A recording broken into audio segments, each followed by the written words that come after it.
Jesús en mi vida, porque todos tenemos una historia que contar. Hoy en el programa Jesús en mi vida, locutor y publicista profesional.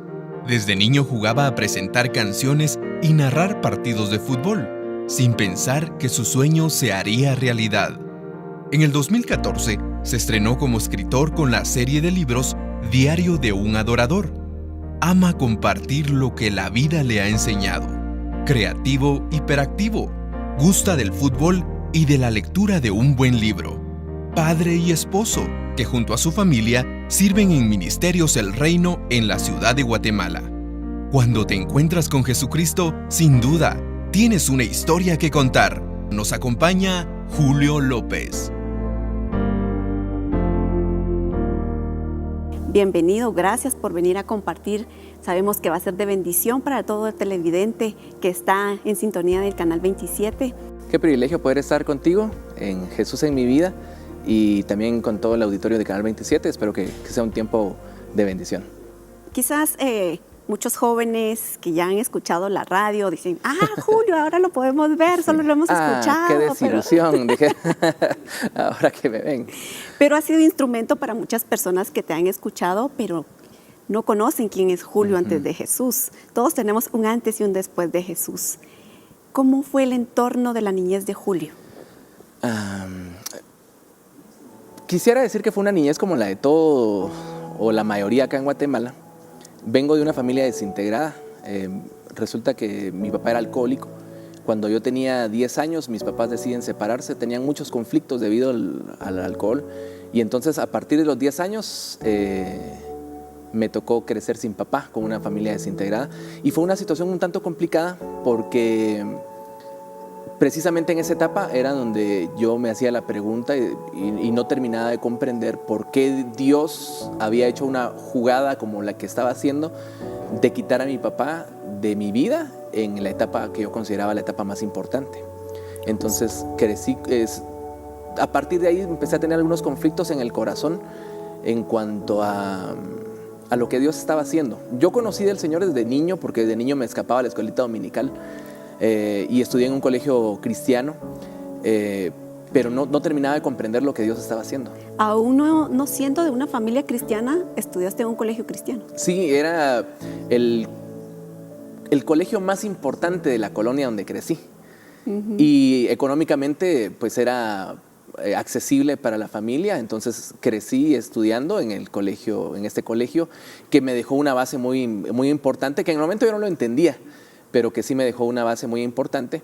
Pero en esta etapa de mi vida resulta que yo tengo que cambiarme de establecimiento por cuestiones económicas.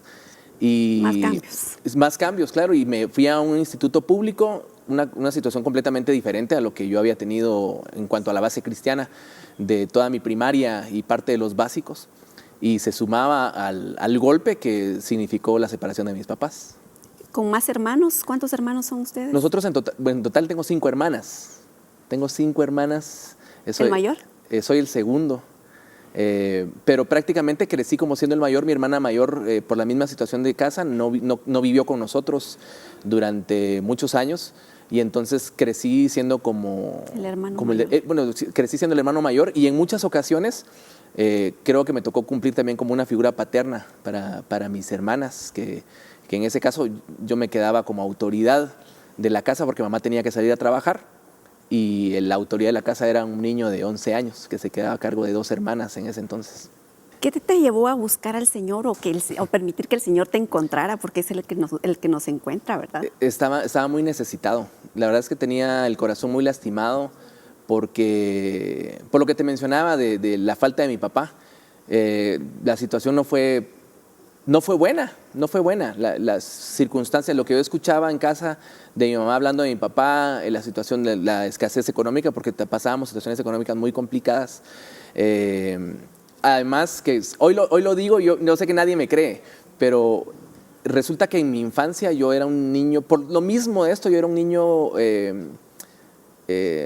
tímido, ¿vas a decir? Tímido, sí. Era un niño que no pues yo prefería estar tras bambalinas, me encantaba pasar a exponer, eso sí, pero yo era de los niños que no participaban en deportes, que no lo tomaban en cuenta para actividades en grupo, y entonces tenía una gran necesidad de amor, creo que esa es la palabra correcta. Amor, identidad. De identidad, tenía problemas de autoestima muy fuertes y pues simple y sencillamente estaba muy necesitado. El Señor llegó en el momento justo. Sí. 14 años, la adolescencia, decíamos, cualquier joven o cualquier niño de esa edad anda en cualquier otro pensar, lejos de buscar las cosas de Dios. Tenía 14 años y medio. Fue un mes de agosto de 1998, recuerdo todavía. El día exacto no lo recuerdo, pero recuerdo que fue la primera semana del mes de agosto de 1998 en que yo decidí abrirle mi corazón al Señor. Estaba muy necesitado, estaba muy lastimado, mi corazón estaba muy lastimado y creo que no tenía esperanza. Yo siempre fui un niño soñador. Cosas que hoy hago son cosas que soñé siempre de hacer de niño. Pero no tenía los motivos suficientes para creer que eso podía pasar conmigo. Y el Señor llegó cuando tenía 14 años y medio y empezó a transformar mi corazón de una manera impresionante. Hay una característica, haciéndome una autoevaluación, y tengo una característica que me encanta de mí. Ajá. Y es que, imperfecto así como soy, siempre he tratado de ser muy obediente a Dios. A veces no he estado de acuerdo con lo que Dios me ha puesto a hacer, pero he tratado de ser obediente. Y en esa sumisión a Dios y en ese sentido de querer ser obediente, he dejado que Dios haga cosas aún en contra de mi voluntad humana. Y Dios empezó a trabajar en mi corazón y empezó a sanar heridas que habían en mi corazón, de tal manera que yo empecé a buscar a mi papá para verlo. A restaurar la relación. Claro, a restaurar esa relación de la que yo siempre necesité durante esa etapa y que me permitió tener algunas experiencias con mi papá, y que hace algunos días hablaba con mi esposa, hablaba con Keren y me dice, qué bueno que tuviste la oportunidad de hacerlo, porque mi papá falleció hace ya algunos años, pero me dice, ¿qué hubiese pasado si no hubieses buscado a tu papá en el momento preciso? Quizás hoy te estarías lamentando. Así es, pero si el Señor no hubiera llegado a tu vida, ¿hubieras tenido la capacidad de buscar a tu papá? Creo que no. Honestamente, yo llegué a odiar a mi papá, porque para mí él me abandonó. Me dejó en el momento que lo necesitaba y no proveyó lo que necesitábamos con mis hermanas. Entonces, creo que no hubiese podido buscarlo, no lo hubiese podido perdonar. Y Dios llegó en ese momento, sanó el corazón, y Dios me hizo entender algo que me sigue fascinando hasta ahora, porque Él llenó el vacío paterno que yo necesitaba. Y desde que conocí al Señor hasta acá, yo nunca he dudado de mi papá, de Dios, y Dios ha sido fiel. Hasta aquí Dios no me ha desamparado, y si bien es cierto me ha corregido cosas y me sigue corrigiendo cosas que hago mal, me ha dado la oportunidad de ser feliz haciendo cosas que nunca pensé que iban a pasar. Gloria a Jesús, porque es lo que Él viene a ser nuestro Padre y a quitar muchas veces la ceguera que tenemos. Bueno, mi papá tal vez me dejó y tal vez Dios lo va a hacer también, y ahora conocemos a ese Padre amoroso que ha tenido misericordia. ¿Tuviste la oportunidad de hablarle a tu papá de Cristo? Pues no platicamos, en ese entonces yo estaba muy, muy nuevo en la fe y quizás no tuve el valor de hacerlo. Mi papá era conocedor del Evangelio porque él, por mi abuelo, en su infancia conoció el Evangelio. De hecho, hay algunas anécdotas de amigos míos de la iglesia que ellos me cuentan, me dicen, Julio, cuando tu papá vivía aquí con vos, algunas veces se venía aquí con nosotros afuera de la iglesia a tocar la guitarra y a cantar coritos. Entonces, no tuve la oportunidad, me hubiese encantado hacer otras cosas, pero el Señor decidió llevárselo y no pude hacerlo, pero queda siempre la esperanza en el corazón de decir, Él conocía y en el momento exacto pudo abrirle su corazón al Señor y pues arrepentirse de todos sus pecados. En ese Dios de misericordia, claro, que nosotros conocemos, ¿verdad? Julio, en medio de ese entorno, ¿qué te motiva a proclamar el mensaje de salvación? Me motiva la gratitud que tengo. No me imagino cómo sería mi vida si el Señor no hubiese llegado en el momento preciso. crecí en una colonia en la zona 18 que en ese momento la situación estaba muy complicada. Es una zona roja. Y tenía todo para perderme. Tenía todo al alcance para perderme. Y entonces el hecho de no haberme perdido y que el Señor me encontrara justo a tiempo, eso me ha permitido vivir agradecido. Y esa creo que es la mayor fuente de hacer lo que hago y de querer hacer más de lo que hago. Es simple y sencillamente porque estoy agradecido. Y eso es lo que deberíamos de hacer todos, ¿verdad? Por gratitud, proclamar a voces el mensaje precioso. Sí, lo que pasa es que al que más se le perdona, demuestra más gratitud. Y a veces creemos de que no nos perdonaron tanto. Y no nos damos cuenta que nos perdonaron la vida y que nos dieron una oportunidad de vivir cuando antes no teníamos una razón para hacerlo. Así es, Julio. Pero bueno, en la vida cristiana dicen, bueno, ahí todo va a ser color de rosas, ahí no hay problemas, ahí no hay situaciones. Pero nosotros como hijos de Dios sabemos de que hay momentos difíciles. ¿Cuáles han sido los desafíos más, los desafíos que has tenido que enfrentar en el diario vivir con Cristo?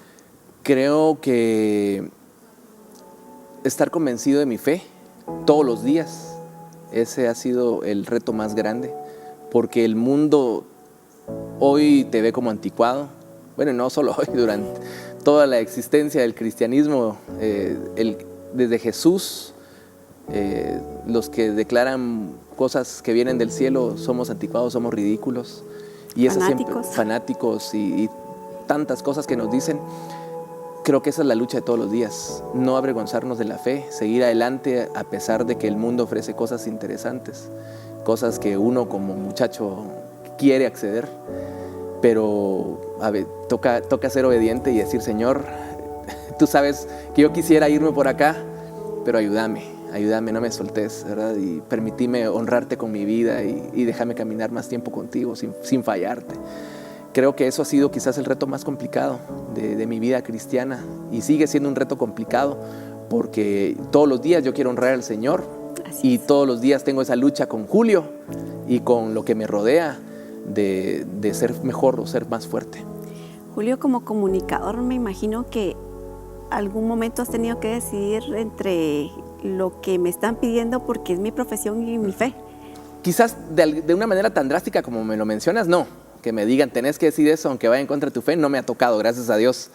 Pero en algún momento sí he tenido que ser radical en algunas cosas y decir, bueno, esto yo no lo voy a decir, esto yo no lo voy a mencionar, yo no creo en esto, la Biblia no me enseña eso. Sí me ha tocado, no solamente en el medio de comunicación, sino que a todo nivel, en la universidad, en la calle, en el vecindario y tantas otras situaciones que le toca vivir a uno como ser humano en medio de un mundo como está.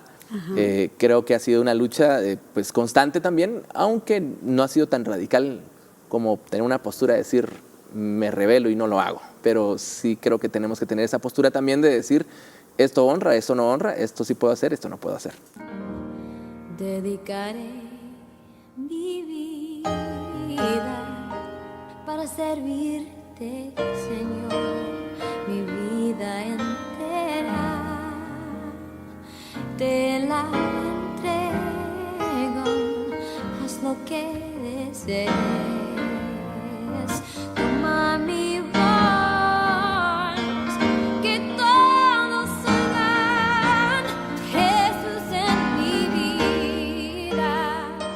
El programa se llama Jesús en mi vida, así que aquí lo primerito es darle la gloria a Jesús, ¿verdad? Y lo hemos hecho desde que hemos conocido que Jesús ha transformado tu vida, te alcanzó desde muy pequeño y ha hecho cambios en tu vida. Sigo estando pequeño. Así nos quisiéramos ver todos. Sí. Julio, cuando escuchamos Jesús, decimos, es mi Señor, pero para Julio, ¿quién es Jesús? ¿Quién es Jesús en tu vida? Creo que lo resumo en una palabra, Salvador. No puedo decir nada más de Jesús, Salvador es mi todo. El Julio que ustedes ven hoy acá no existiera sin Jesús. Entonces le debo todo. ¿Y quién es Jesús en tu familia? Ese es un tema más complicado, porque ahora tengo mi familia, la familia que hicimos con mi esposa. Ya tenemos una una princesa que se llama Andrea Isabela. Yo quiero que mi hija ame a Jesús, no porque se lo impongo, sino porque yo quiero que ella vea en mí la pasión de su papá, de amar a Jesús. Y con mi esposa hacemos todo lo que está a nuestro alcance y quisiéramos hacer más para que Isabela entienda de que Jesús debe ser el centro de todo. Y por otro lado está la familia materna, la familia paterna. Pues sigo creyendo, no toda mi familia es gente cristiana. Mi mamá llegó a los pies del Señor a los 5 o 6 años de que yo conocí al Señor, y esa parte no la mencioné, pero resulta que cuando yo conocí al Señor encontré un lugar, hice un grupo de amigos, algo que no había tenido nunca. Yo donde estudié siempre tuve un amigo, 2 amigos, nunca tuve más. Y cuando llegué a la iglesia encontré una familia de amigos. Yo pasaba el domingo metido en la iglesia, el lunes, martes, todos los días metido en la iglesia, y resulta que mi mamá no era creyente, y entonces para ella era un conflicto que su patojo estuviera metido en la iglesia todo el tiempo. Y yo la molesto porque en algunas ocasiones me dijo, cuando regreses voy a tener tu maleta en la puerta para que te vayas a vivir al templo. Y uno anhela que la gente que uno ama conozca al Señor, porque uno sabe qué es lo que Dios es capaz de hacer en la vida del ser humano, y uno anhela eso para ellos, y pues uno ora por ellos, y cuando tienen la oportunidad les comparte esas buenas noticias. O sea que tu mamá fue alcanzada a través del testimonio de ustedes también. Sí, recuerdo, mi pastor cuenta en una ocasión cuando yo estaba por bautizarme, cuando mi mamá estaba por bautizarse, él contó una anécdota, yo no la recuerdo, pero dice mi pastor que en una ocasión él llegó a orar al altar y le llamó mucho la atención la oración de un muchacho que estaba a la par. Y ese muchacho era yo. Y él dice que mi oración, yo honestamente no la recuerdo, pero dice mi pastor, la oración tuya ese día fue: Señor, yo solo te pido que alcances a mi mamá. Y cuando estábamos en el bautizo de mi mamá y mi pastor compartió, dice, yo recuerdo la oración de ese muchacho haciendo esto, y yo con un nudo en la garganta, yo digo, Señor, yo no me acuerdo de esa oración. Pero la oíste. Pero qué bueno que la oíste, si la hice, de verdad, porque seguramente la hice muchas veces, y me llamó mucho la atención que mi pastor le prestó atención a esa oración y la guardó en su corazón. Y ver después el resultado de una oración contestada, ¿verdad? Correcto.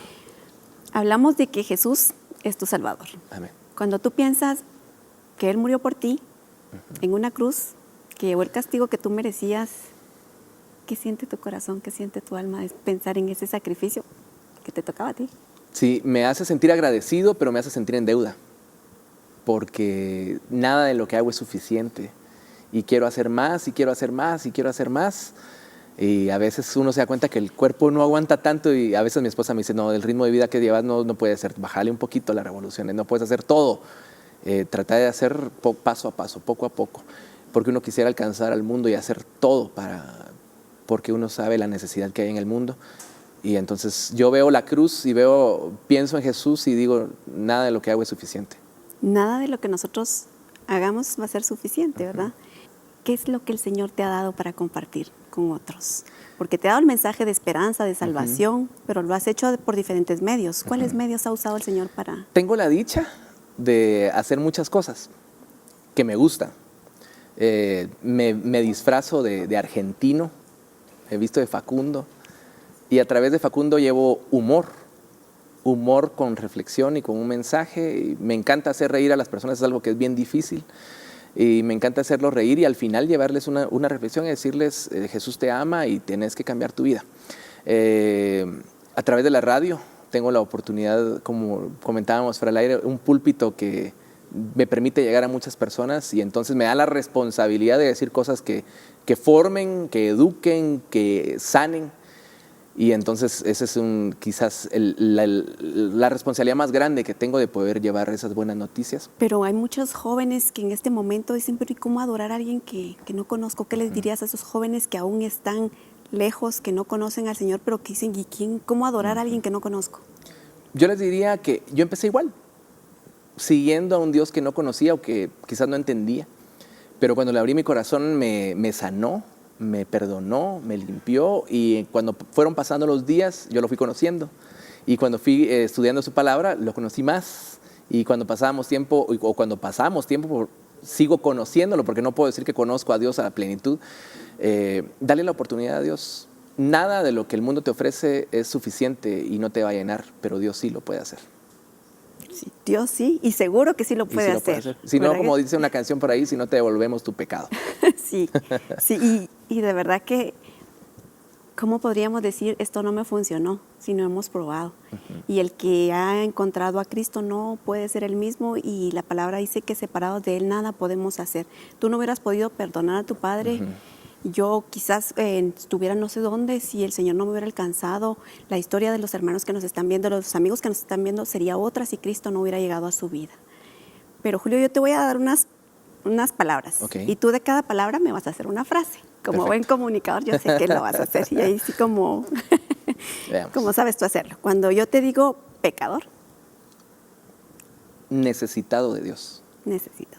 Arrepentimiento, Lo que todos debemos hacer. amor, Lo que todo cristiano debe demostrar. sacrificio, El que hizo Jesús para perdonarnos nuestros pecados. perdón. Perdón, el que Dios nos dio a través de Jesús y el que todo ser humano debe poner por delante también para sanar heridas. Así es, y si ponemos todo esto en una frase, ¿cuál sería la frase perfecta para esto? Estamos hablando de pecador, arrepentimiento, amor, sacrificio y perdón. El gran amor de Dios. Yo creo que todo se basa en el gran amor de Dios. Y cuando nosotros dejamos que el gran amor de Dios nos abrace, nos llenamos de amor. El mundo está lleno de situaciones complicadas y lastimosamente también de cristianos que solamente critican y señalan. Pero necesitamos cristianos que amen. O sea, en lugar de estar señalando y decir es que él o ella, amar, ¿verdad? Amar, por algo es el gran mandamiento: ama al Señor tu Dios y a tu prójimo. En la continuación dice uno similar: ama a tu prójimo como a ti mismo, porque el amor es fundamental. Dios es amor. Así es, y nosotros debemos demostrar eso. Yo les digo, ese debería ser el distintivo de todo cristiano nacido de nuevo, el amor, mostrarnos el amor. Si nosotros mostráramos realmente ese amor que el Señor nos dio, yo creo que seríamos una Guatemala diferente. Claro, y el problema es de que no nos dejamos amar por Dios, porque le ponemos tantas excusas, tantos pretextos, tantas limitaciones. Decimos al Señor: yo sí te entrego mi vida, pero esto no te lo quiero entregar. Y la cosa no es así. La cosa es: Señor, yo te entrego mi vida, pero aquí todo. Escudriña todo lo que me gusta y lo que no me gusta y lléname de amor. Y entonces cuando Dios te sana, te da libertad de poder hablar de cosas que hacías o cosas que pasaron y decir: bueno, es que esto le va a servir a alguien. En lo que yo fui, lo malo que yo he sido, si yo lo cuento, le va a servir a alguien para ser mejor para Dios. Para ver el cambio que el Señor hace La también. transformación que Dios puede hacer. Por su misericordia. Amén. Julio, muchas gracias por tomarte el tiempo y venir a compartir con nosotros. Sabemos que los hermanos que están escuchando, los amigos que están escuchando, que dicen, bueno, y la oportunidad para mí hay una oportunidad para todos. Gracias por compartir con nosotros. Un privilegio, Claudia. Gracias a ustedes por la sintonía. Gracias por estar ahí atentos y pues a seguir viviendo para el Señor como si fuera el último día.